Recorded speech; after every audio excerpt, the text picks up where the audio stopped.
Ayan mga bab, oh. Solid. Yo, what's up mga bab? For today's vlog, papakarwas tayo and then punta tayo ng Asian. Bibili tayo ng pang-toko at baboy. Yun, dito na tayo sa may, ay, ang dami tao. Haba ng pila. Dahil mahaba ang pila, vacuum na muna tayo. Basta mga bab, oh. Vacuum na. Linis na naman mga bab. Yan ang disadvantage ng mga bab. Pag pinampapasada mo yung kotse mo, dito yung sobrang dumi sa backseat mga bab. Kung saan pumipwesto yung pasahero. Dami ko nakuha ang bulbul ng ng pusa siguro. Ang dudugyot. Yan ang mahirap sa pinampapasada rin.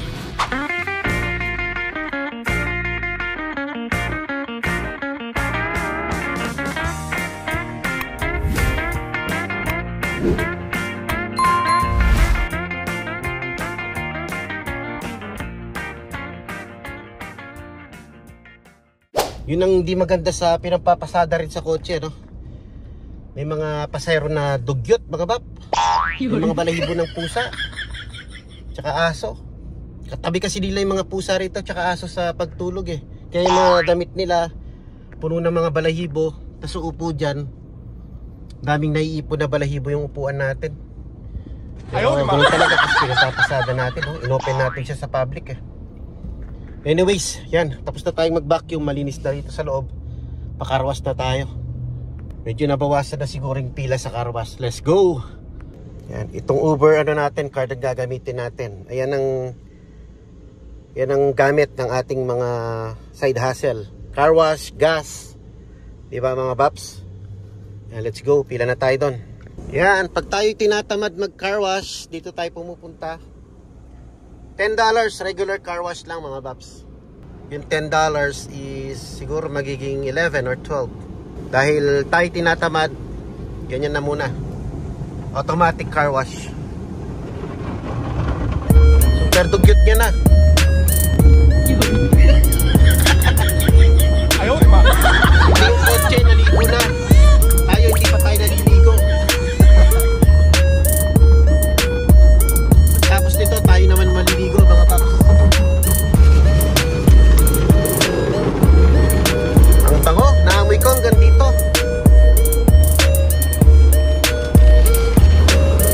Final touch. Banlaw.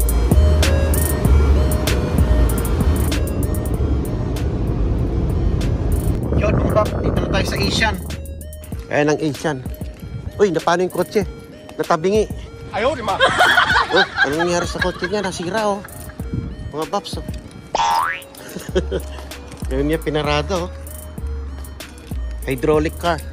Ito kailangan natin, celery. And tofu. Saan yung tofu nila?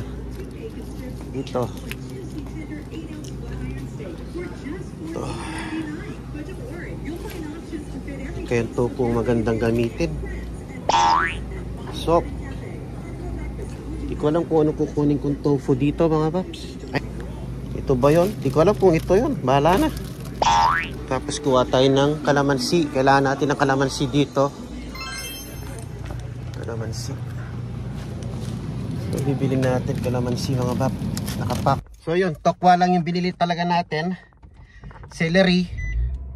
At saka yung kalamansi. Yun lang ang importante. Kasi may baboy naman sa bahay. Let's go! Yan na pala ba, pagluluto na tayo ng tokwa at baboy. Ayan. Tokwa. Bising kusina. Yan na ang ating finished product mga bab. Ang aking tokwa at baboy. Original. Ayan. Ayan mga bab, oh. Solid yan. Maraming yan. Sibuyas tsaka sili tsaka celery. Pamulutan talaga. Yan. Mamaya lilipat na lang natin. And ayos na. Yan mga bab, oh. Solid. Yun, okay na to mga bab. Pamulutan natin mamaya. Sarap niyan. Yun, what is up mga bab. Ito, tuloy tayo dun sa kaibigan ko na papasyalan natin ngayon. So yan, papunta na tayo ron. And 22 minutes ang biyahe. So ayan, let's go. Yung mga bab, nasa biyahe pa rin tayo. Taga-rancho pala itong kaibigan natin mga babs. Yung lugar nila puro rancho na. Mga big time yung mga nandito mga bab. May mga farm. Kaya pakita ko sa inyo yung daan, no? Yan ang lugar nila, oh.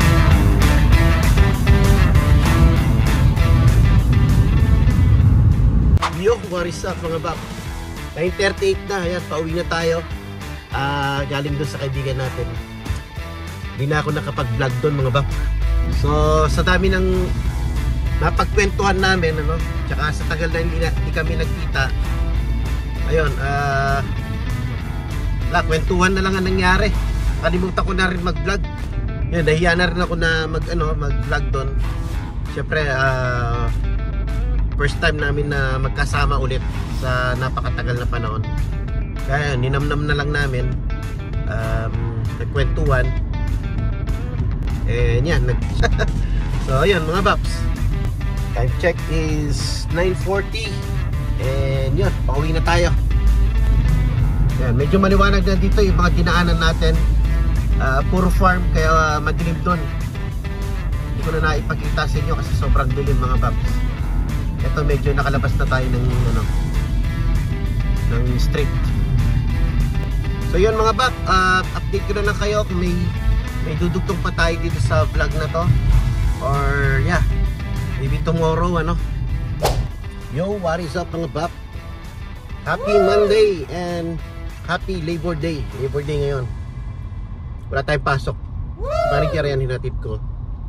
Swerte yung mga may pasok ngayon dahil time and a half yata sila. Doon sa ating pinagtatrabahuan, chinek ko, time and a half sila. Kaya lang, wala wrong timing, wala tayong duty ngayon. So yun, hindi na ako masyado nakapag-video kagabi kasi nakwento doon sa pinuntahan natin.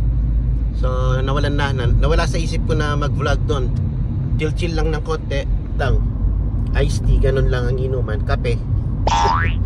And then yan, umuwi na ako mga siguro mga 9:30 or 10, ganun. So yan gagawin natin. Naka-online ako. Patay pasero mga bab. Pero nasa wrong lane ako kaya kailangan ko U-turn. Yo, what is up mga bab? Yan, kakadrop ko lang sa passenger natin. First passenger. Kaya nandito ako ngayon sa harap ng sinihan. Tambay muna ako dito kasi para makatipid ng gas. Hindi na tayo babalik ng apartment. Dito na lang muna ako maghihintay ng pasahero. Ayan, nandyan tayo sa harap ng Regal Cinema, dito sa may parking lot. Dito kasi mga kasa mga bab, ayan, mga dealer yan. Madalas may mga sumasakay na pasahero dyan sa mga dealership na yan. Yun yung Walmart, nandun lang sa harap. So ayan, dito muna ako sa may salilong, sa may malilim. Nahalo yung kapampangan sa akin. Sa may malilim. Ayan, kape-kape muna, hintay tayo ng biyahe hanggat meron. Kasi na late ako ng gising mga bab. Di ako nagising kaagad. Usually lumalabas tayo mga Masaday madaling araw. Kaya lang kanina nagising ako 7. Nakabawi sa tulog. Kaya yun, ngayon lang tayo nakalabas pagka drop ko kay manager sa kanyang work. Ayan, buti pa si manager may pasok. Tayo wala tayong pasok ngayon. Time and a half na yun mga bab. Labor Day at the same time pala September 1st. So month na, no? Whenever I see boys and girls. Baka may mapikon naman sa atin ito. O nga kasi pag September 1st, ano? Yan na, pinapatugtog na ni yung Whenever I see boys and girls, ano? Jose Marichan, ayun. Ano lang muna tayo, chill. Second day ng day off natin kasi 4 days tayong day off eh. Yun, so wala namang ganap yung Labor Day namin, walang ganap kasi ipasok naman si manager. Hindi ko alam kung magyayaya pa yon na lumabas mamaya para mailabas yung mga bata dahil nga wala silang pasok. Yun ang iniisip ko mga bab. Baka mabagal ang biyahe ngayon dahil Labor Day. Tapos walang pasok mga estudyante and oras na tayong lumabas. Kaya ito, update, nandito pa rin ako. 21 minutes na akong nakatambay dito. Walang pumapasok na biyahe. So, niisip ko kung uuwi na tayo. Naka $5 lang ako, 250, ano ba yan? Ay hindi, $6 pala. Nag-tip siya yung ano, yung pasahero natin. $4 lang yun eh, tapos nag-tip siya ng $2. Bali, naka $6 tayo. Magkano yun? 100. Tama ba? 300 pesos ano. Not bad ano. Kaya sabi ko gusto kong kino-convert ng pesos yung biyahe ko. Para ano, ginaganahan ako. Imagine isang biyahe lang 250 na rin. Na rin yun. So ayos na, di ba? Sana makakuha pa tayo kahit isa pang biyahe na $5. Maka $10 man lang. Diba? Sa iba mga pap siguro natatawa no? Kasi $5, $10 tuwang-tuwa na tayo. Sa iba yan tawa sa atin kasi pinapatulan natin yung mga ganyan ano. Gaya nga ng sinabi ko kasi itong pagsa-side hustle natin ng Uber Lyft is nakakalibang din mga pap. Kagaya na to, day off ko kaysa tapos wala si manager nagtrabaho, kaysa nandun ako sa bahay nagsi-cellphone or nanonood ng TV. Ayan, sinasamantala ko yung mga oras na hindi pa gaanong mainit. Dahil usually lumalabas tayo madaling araw, ganun. Ngayon lang tayo na late talaga ng labas. Pero ang panahon ngayon mga bap, litaw ang araw pero hindi na masyadong mainit. Yung hangin malamig. Malamig na yung hangin mga bap. Kaya okay lang mamasada, hindi nakakairita. And isa pa, ang sarap ng tulog ko kagabi dahil 7 o'clock na nga ako nagising. Kanyang trip yan. Kanya-kanyang trip yan. Mas gusto ko din sa labas. At the same time, kumikita na ako, nalilibang pa ako. Ayan na, nakakakita tayong mga sasakyan na dumadaan. Nandito ako sa main road. Nasa bahay ako, nasa loob ako ng bahay. 4 corners lang nakikita ako. Tapos wala pa akong makausap. Ayan. At least diba dito, ayan o. May mga nakikita kang tao kahit pa paano. Dito sa parking lot ng sinihan wala pa. Usually hapon pa magkakaroon ng tao rito eh. Pero yan yung mga nakikita tayo mga dumadaan na mga sasakyan, nalilibang tayo Pero maya-mayang konti, siguro bigyan ko pa ng few minutes. Pag wala talagang biyahe, uwi na ako. And sa bahay na lang ako maghihintay. Pero as for now, nag-i-enjoy pa ako dito. Kasi yan, nakakakita ako ng mga sasakyan, lalo na ayan Mercedes-Benz. Ayan, nakakakita ako ng Mercedes-Benz. Ayan mga dream car ko. Tapos sabayan mo ng pangarap mga babs. Di ba? Sulit. Yun lang naman, yan, na-share ko lang. Kasi in-update ko lang kayo na 25 minutes na ako nandito. Magmula nung in-open ko 21, ngayon 4 minutes na ako nagsasalita. 11:25 na. So 25 minutes na tayo nakatambay rito. Okay mga bap, update you later. Yo, what's up mga bap? 11:30 na mga bap. Wala, 30 minutes na tayo dito. Lugi tayo sa gas. Lalo na nakasindi yung engine natin. So mahina talaga ngayon dahil nga holiday Labor Day, no classes and no work. Yung iba walang work.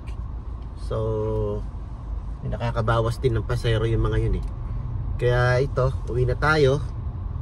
Pero hindi pa ako mag-aalis hindi pa ako mag-offline. Pero doon na siguro tayo sa bahay tatambay. Para